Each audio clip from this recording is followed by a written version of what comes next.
Então, nessa ação penal 506-31-30-17, continuidade do depoimento do senhor ex-presidente Luiz Inácio Lula da Silva.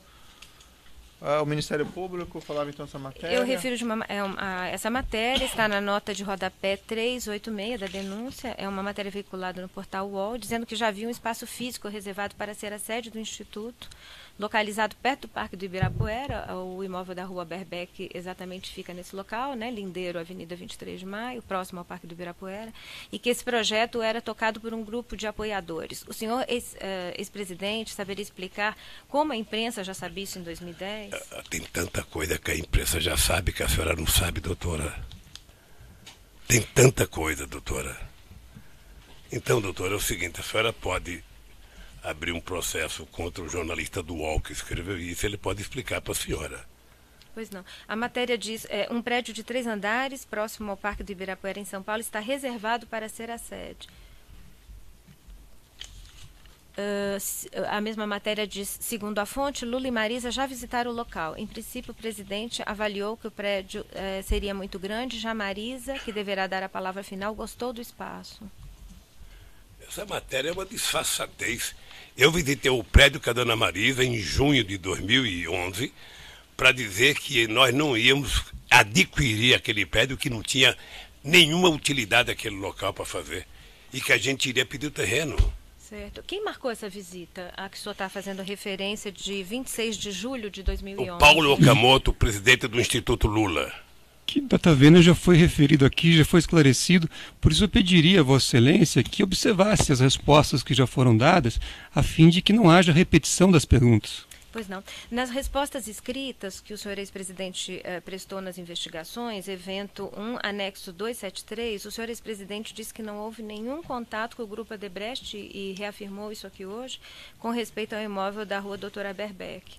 Eu gostaria de mostrar ao senhor esses e-mails juntados aos autos, trocados entre Paulo Okamoto, que o senhor disse que era a única pessoa que conhecia, né, com quem o senhor tratou, da questão do terreno, e João Alberto Louveira, empregado da Odebrecht, agendando a visita do dia 26 de julho de 2011 no imóvel. É o evento 1, anexo 248. O senhor quer ver o e-mail? O companheiro Paulo Okamoto já esteve aqui. Deixa eu lhe falar, a senhora não pode ficar perguntando para mim e-mail de João falando com Maria se eu sou Lula. Não, é porque, como o senhor disse, não, tem algum e-mail para mim? Doutora, tem algum e-mail para mim? Essa questão, tem algum e-mail para mim, doutora? No imóvel e houve uma troca de mensagens. Doutora, tem algum e-mail para mim? Daí a pergunta do Ministério Público. Doutora, tem algum e-mail para mim? Esteve nessa, a senhora pode esperar o depoente fazer a resposta. Eu estou respondendo a pergunta, inclusive. É que Vossa Excelência quer... Doutor, vamos aqui. A questão colocada ao senhor é a seguinte, o senhor tinha conhecimento dessas mensagens? Não tinha conhecimento, doutor. Eu só queria que a senhora perguntasse de coisas que foram direcionadas a mim. Certo. Sabe? Mas aí, veja, não senhor tem. ex-presidente, é uma pergunta normal, olha, teve conhecimento disso ou não teve conhecimento disso? Pronto. Tem necessidade Mas, doutor, o senhor sabe com uma coisa repetida muitas vezes. É a oportunidade que o senhor tem de se defender. Então, a pergunta é normal, olha, tem e-mails do fulano X com fulano Y. O senhor teve conhecimento disso? Não.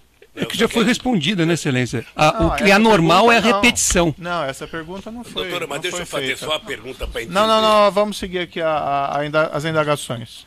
O senhor me permite, por favor? Permito. O senhor, ex-presidente, permite uma colocação? O que a minha colega estava dizendo é que o senhor, até o presente momento, tem apontado o senhor Paulo Okamoto como sendo a pessoa, o seu interlocutor para esses assuntos. E estes e-mails eram justamente dirigidos ao Paulo Okamoto. Deixa eu... E é só essa questão. Posso corrigir? Não foi apontado como interlocutor. Eu acho que a afirmação de Vossa Excelência não corresponde com o que foi dito pelo depoente. O depoente disse que foi informado da visita pelo senhor Paulo Okamoto. Não usou a palavra interlocutor que foi usada por Vossa Excelência. Mas não era o Paulo Okamoto que tratava Não, mas deixa eu falar, assunto? doutor, é que o Paulo Okamoto é presidente do Instituto Lula. Ele é o presidente. As pessoas não tinham nenhuma obrigação de conversar comigo sobre o Instituto. O Instituto tem uma diretoria. O Instituto tem conselho fiscal. Eu só estou querendo dizer, o Paulo Okamoto era o presidente, não, aliás, é o presidente do Instituto, que tem um conselho, sabe, que tem uma direção, e que, portanto, o Paulo não estava lá me representando. O Paulo estava discutindo as coisas em nome do interesse do Instituto. Quando o Lula morrer, que não existe mais, né? todo mundo sonha que não vai morrer, eu espero demorar muito, ou seja, o Instituto deve continuar, não vão tirar o meu nome porque eu morri. Então, se o Paulo for o presidente, ele vai continuar tratando do Instituto Lula do mesmo jeito. Mas seguimos adiante aí na Pois questão. não. Nas respostas escritas que o senhor prestou durante as investigações, anexo 273, evento 1, o senhor ex-presidente disse que o imóvel da Rua Berbeck teria, então, sido oferecido ao Instituto da Cidadania, mas que recusou a aquisição conforme deliberação da diretoria. O item é da resposta desse anexo a que fiz referência. O senhor ex-presidente poderia explicar quando a diretoria se reuniu para deliberar sobre isso? Não sei, querida, não sei. Como ocorreu essa deliberação? Na deliberação, no dia que eu fui lá, pelo menos. Houve uma reunião específica Não, para isso? eu não. Eu fui convidado a ir visitar o terreno, que era um terreno que estava sendo oferecido para compra, e nós fomos lá e achamos inadequado. E essa deliberação foi formalizada de alguma maneira? Não. Essa deve ter sido depois, na reunião da direção, deve ter discutido que não aceitou. O senhor tem conhecimento da formalização? Não tenho, querida, não tenho. Também pediria que o senhor ex-presidente referisse ao membro do Ministério Público pelo tratamento protocolar devido. Como é que seria? Doutora... Senhor ex-presidente, quero. aí eu vou pedir realmente, até peço escusas, não percebi isso de maneira tão clara. Sei que, evidentemente, o senhor ex-presidente não tem nenhuma intenção negativa em utilizar esse termo querida, mas não, peço que não utilize, tá? Pode chamar de doutora, Tá bem. senhora procuradora, Tá bem. perfeito? O senhor Alexandrino Alencar relatou aqui em juízo que o Grupo Odebrecht continuou procurando imóveis para o Instituto Lula depois da visita feita em julho de 2011 ao imóvel da Rua Doutora Berbeck. Foi inclusive apresentado um projeto feito pela Odebrecht para a reforma do atual prédio do Instituto Lula, aquela sede localizada no Ipiranga. O senhor teve conhecimento disso? Eu não tenho conhecimento, doutora, e acho que é mentira. Porque depois que nós fomos ver e achamos inadequado, nós fomos à Prefeitura de São Paulo falar com o prefeito Kassab, que aceitou mandar um projeto de lei para a Câmara de Vereadores, doando um terreno na Cracolândia para que nós fizéssemos um instituto. A Câmara de Vereadores aprovou o terreno e, com base nesse terreno, nós começamos a elaborar um projeto do que seria o futuro Memorial da Democracia. Eu não me refiro, na pergunta que fiz, ao projeto apresentado pelo Escritório de Arquitetura de Marcelo Ferraz para o terreno da área central de São Paulo. Eu me refiro aos projetos que estão juntados nos autos, no evento 928, que são projetos produzidos pela Odebrecht, segundo Alexandrino Alencar, a pedido, e que houve grande prospecção de imóveis durante mais de 2 anos para o Instituto Lula após a desistência. Não, o senhor confirma esse fato? Não, o senhor tem confirme, não conhecimento? acredito nisso.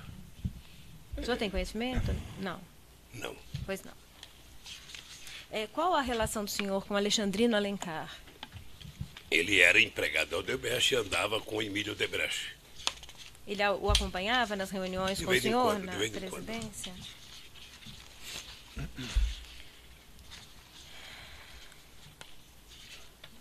Peço só um momento, por favor.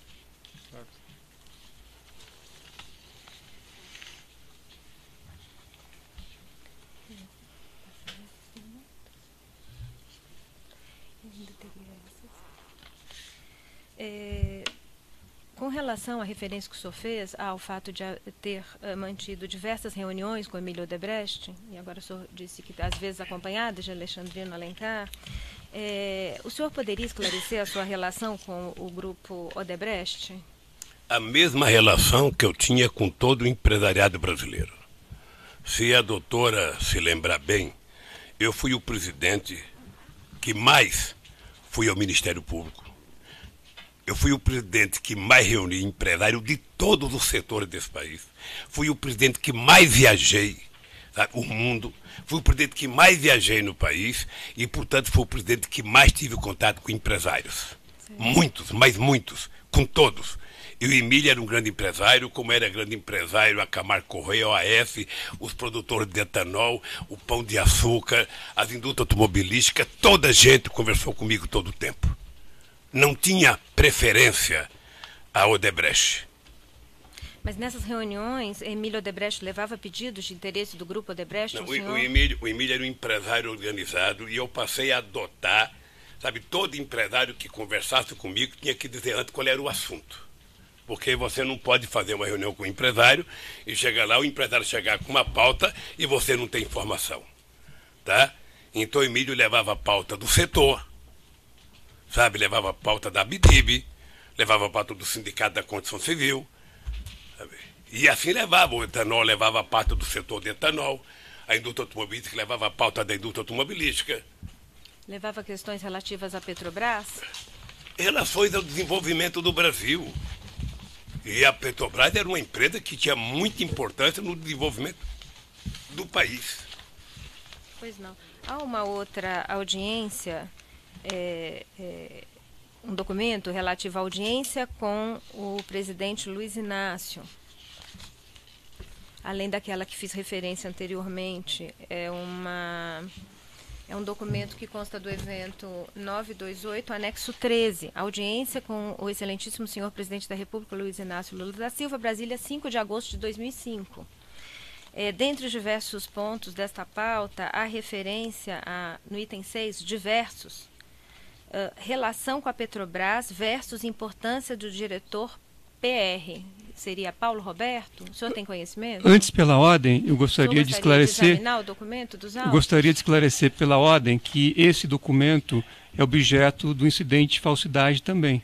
Certo. A pergunta é se o senhor se recorda dessa certo, reunião. mas é que me parece. Se teria havido essa reunião e se foi tratado desse assunto. É que a defesa gostaria só de ter.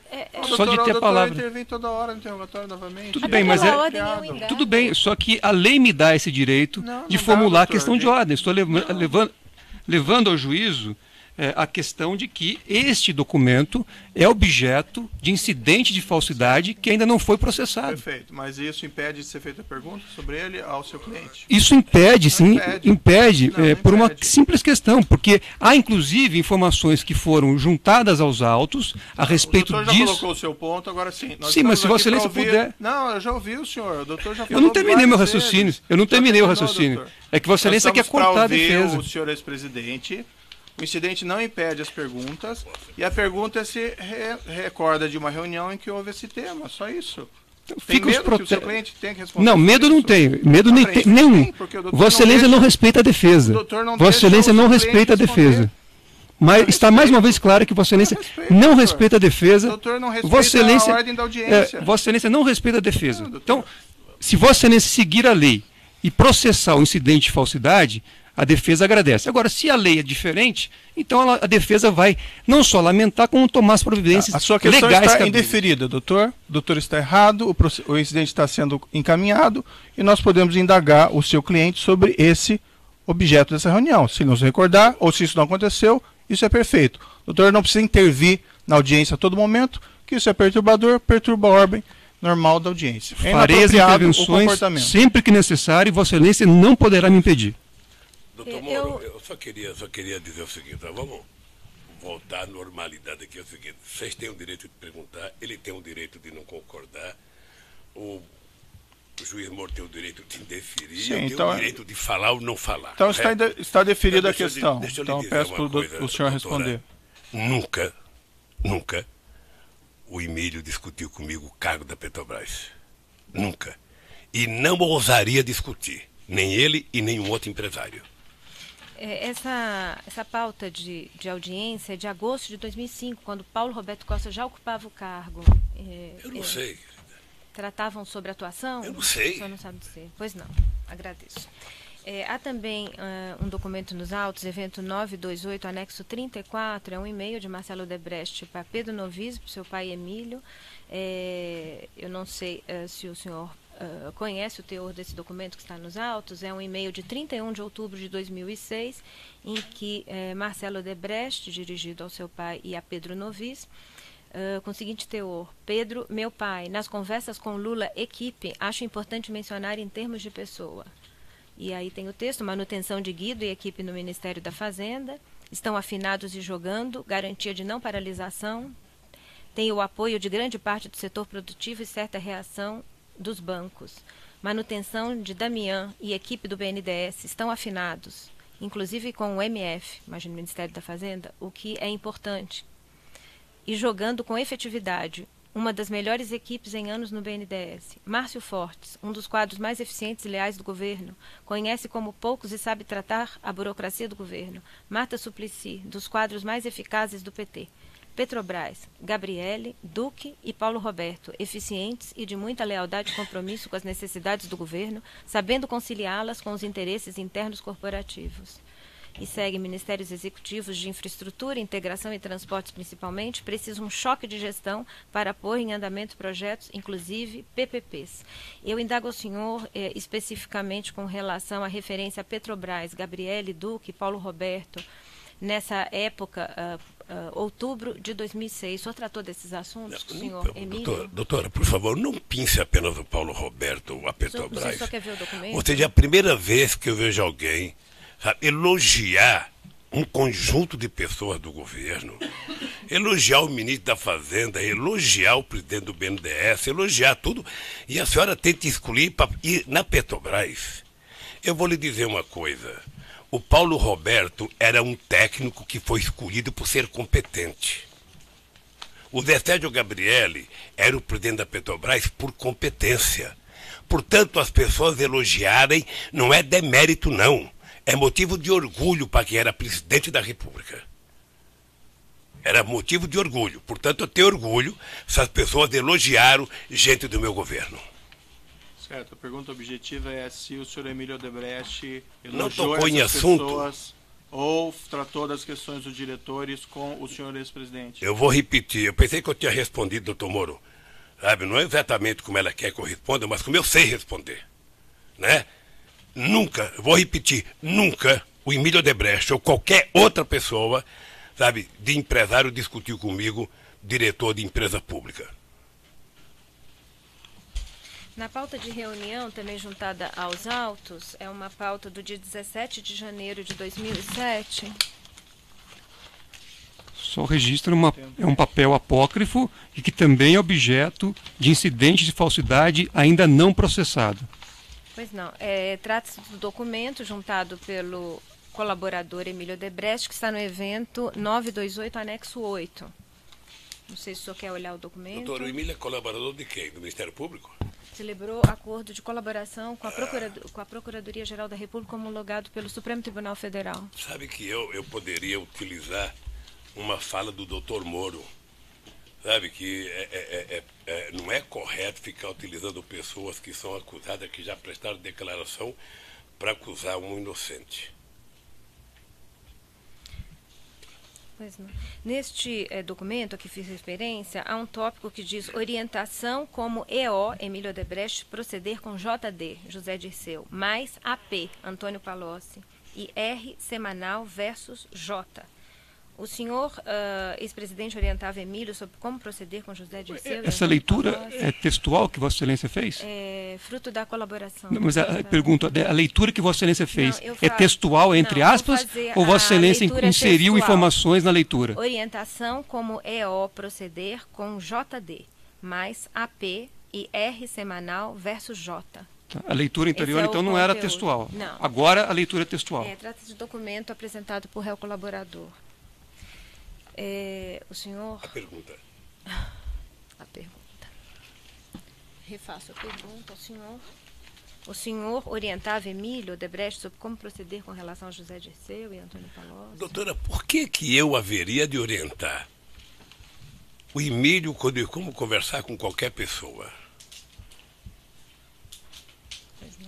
Parece que ele negou o conteúdo Sim, dessas atas pois todas e pois nega não. o contato. Já está, então, essa questão já encerrei com relação às atas. Pois não.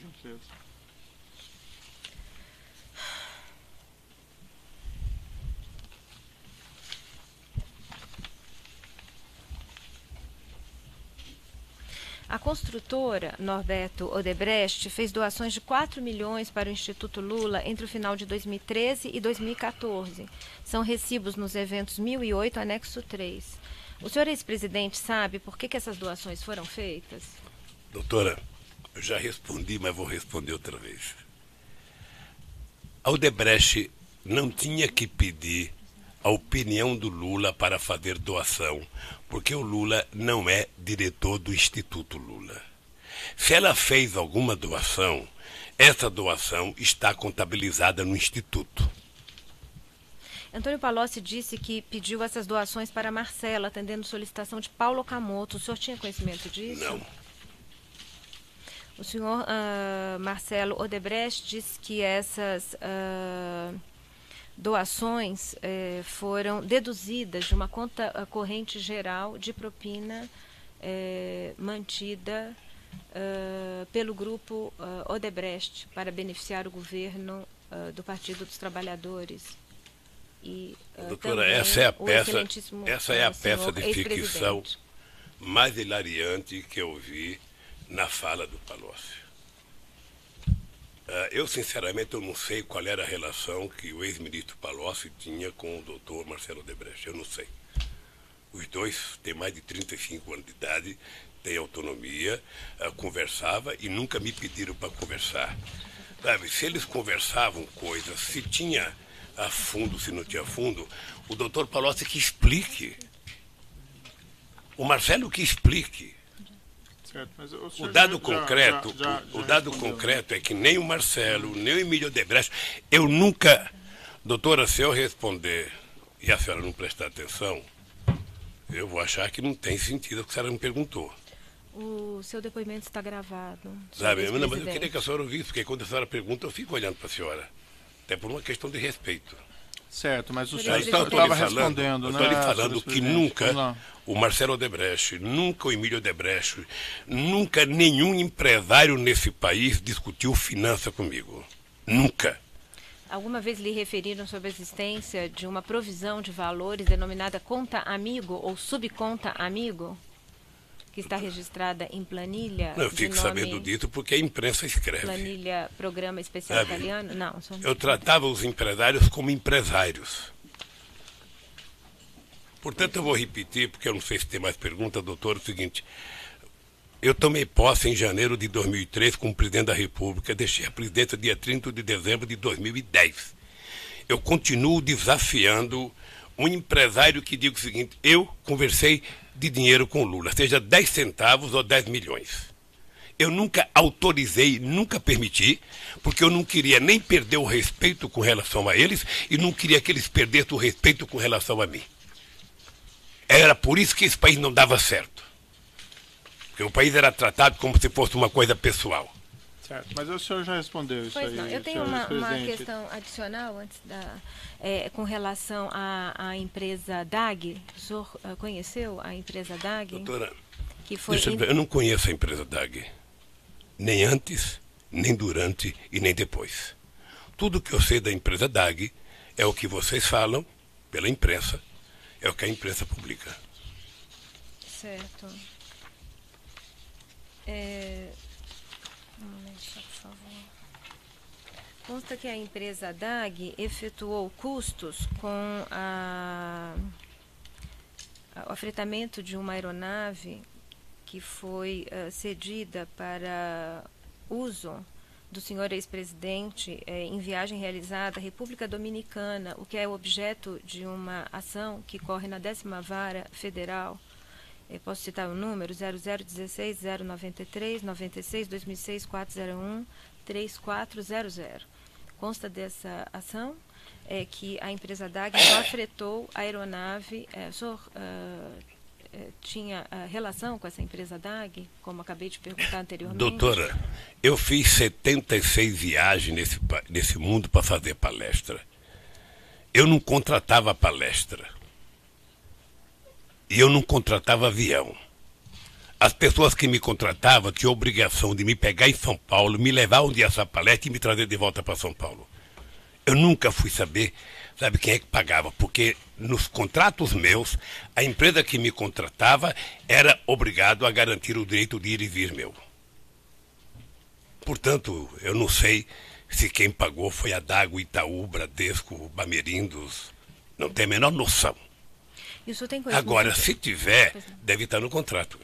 O senhor tem conhecimento que a empresa DAG fez pagamento da ordem de R$800 mil para o senhor Glaucus da Costa Marques no bojo da contratação deste imóvel da rua Doutora Berbeck Brandão? Eu vi no depoimento do Glauco ele dizendo isso. Agora, pelo que ele disse, ele tinha direito de receber. É a participação dele no negócio, na venda? Qual é o erro? O senhor sabe se ele empregou recursos nessa não sei, compra? Não sei.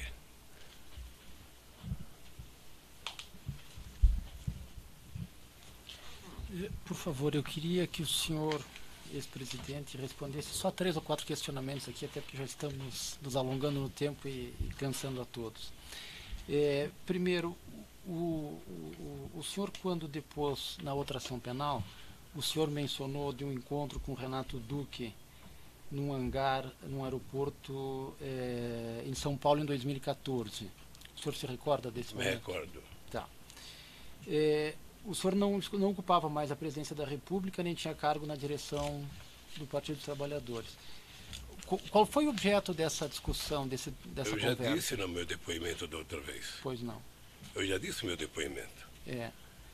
Pela ordem, Excelência, esse fato também não consta na denúncia, quer dizer, Vossa Excelência está... respeito à contextualização dos fatos... Sim, mas não é objeto da denúncia, é isso que eu estou afirmando. Se não é objeto da denúncia, já foi... Sim, mas já foi esclarecido no depoimento anterior, não é objeto da denúncia, então, diante disso, a defesa técnica orienta que o depoente não responda, não é objeto da denúncia. Tem alguma questão complementar, doutor, sobre esse conteúdo? Gostaria de fazer, ainda que a orientação seja para não responder? Não, eu queria só que ele esclarecesse qual é a razão pela qual ele conversou com o Renato Duque, até porque, doutor, se o senhor me permitir concluir, por favor, o senhor ex-presidente disse aqui que não tinha relações com ex-diretores da Petrobras, que não lidava com eles corriqueiramente, no dia a dia. Tá? Então eu queria saber qual é a razão de, neste momento, ter encontrado Renato Duque. Mas se a orientação é de não responder... Esta questão, como eu já disse, não é objeto desta ação penal.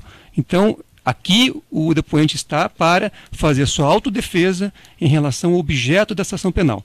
O objeto dessa ação penal são 8 contratos firmados pela Petrobras. Certo, com consórcios da empresa Odebrecht já entendemos a posição e 2 da imóveis. Defesa. Então, o senhor ex-presidente não pretende responder essa questão? Não, ele poderia fazer como o senhor fez no começo. Certo. Mas assim, doutor, tem alguma que questão adicional relativa ao que ele já respondeu? Porque ele já respondeu realmente sobre esse fato e eu estou aproveitando o depoimento. Então se tiver algum ponto adicional, sim. Se não, daí... Vamos deixar. Mas só mais um esclarecimento aqui. O senhor usou uma expressão quando falou do apartamento contíguo ao seu apartamento lá em São Bernardo, que houve o falecimento do proprietário e a aquisição. O senhor utilizou uma expressão que foi lógica sequencial, que a lógica sequencial foi comprar para continuar a poder utilizando aquela... Não foi feita essa afirmação. A lógica sequencial... Pois não. A lógica sequencial foi continuar pagando aluguel. Porque eu já havia pagando desde 1998, quando eu comprei. Certo. Então, a lógica sequencial era continuar ocupando e que o aluguel continuasse a ser pago. Era isso. Mas quem fazia o pagamento dos aluguéis já foi esclarecido. Da República? Doutora, de 2007 para diante, quem pagava isso até o dia 31 de janeiro de 2010 era a segurança da Presidência da República. A União Federal. Né? A Presidência da República, a União. Isso está documentado nos autos, Excelência. Várias vezes me foi feita essa afirmação. Ele acabou de dizer que ele vinha pagando. Certo. Consta o documento dos autos. Não, o ponto só que eu queria esclarecer aqui é que o senhor não cogitou da compra do imóvel... Não cogitei da compra do imóvel porque a dona Marisa não queria morar mais lá. Tá. O terceiro aspecto que eu queria que Vossa Excelência, por favor, esclarecesse, é o seguinte: o senhor Antônio Palocci foi seu ministro, foi seu companheiro de partido, o senhor o demitiu como ministro, ele foi eleito deputado federal. O senhor o conhecia talvez melhor do que qualquer uma das pessoas nessa sala. Tá? Eu pergunto, o senhor nunca identificou essa faceta que o senhor, tão negativa que o senhor está atribuindo? Não, eu terminei elogiando o Palocci. Eu disse que o Palocci foi o ministro da Fazenda muito competente, que ajudou muito esse país. Tá? Eu disse que eu não conhecia, era essa simulação que ele fez aqui a semana passada. Ele veio, doutor, me desculpe, mas ele veio para cumprir um ritual. Quem conhece o Palocci, como eu conheço, percebeu que ele estava cumprindo um ritual. Eu já vi o Palocci em situações difíceis na área econômica. O Palocci veio preparado para dizer, sabe, que tinha um fundo que eu sabia, para dizer que o doutor Emílio tinha me procurado para conversar, para dizer que eu tinha tentado bloquear a justiça, que eu chamei ele para conversar, para bloquear a justiça, sabe? Então, foi um conjunto de simulações que o Palocci fez, por isso que eu utilizei a palavra simulador, tudo com o objetivo de duas coisas, sabe? Que é o objetivo de diminuir a pena dele, ganhar os benefícios da delação e, quem sabe, ficar com um pouco dos recursos que foi bloqueado, que ele ganhou como consultor. É isso ficou claro quando ele disse, estou aqui para ter os benefícios da lei. Eu lamento, porque eu sou um cara que gostei muito do Palocci, tive boa relação com o Palocci, acho que o Brasil deve ao Palocci, sabe? Mas, lamentavelmente, sabe, o Palocci se prestou a um serviço, sabe, pequeno, porque inventar inverdades para tentar criminalizar uma pessoa que ele sabe que não cometeu os crimes que ele alegou é muito desagradável. Eu fico pensando como é que está pensando a mãe dele agora, que é militante do PT e fundadora do PT. Eu fico imaginando como é que estão as pessoas que militavam com ele no PT. Então, é lamentável. Eu, sinceramente, não tenho raiva do Palocci. Não leve essa imagem que eu tenho raiva do Palocci. Eu tenho pena dele ter terminado uma carreira tão brilhante da forma que ele terminou. Certo, vamos interromper pelo tamanho do áudio.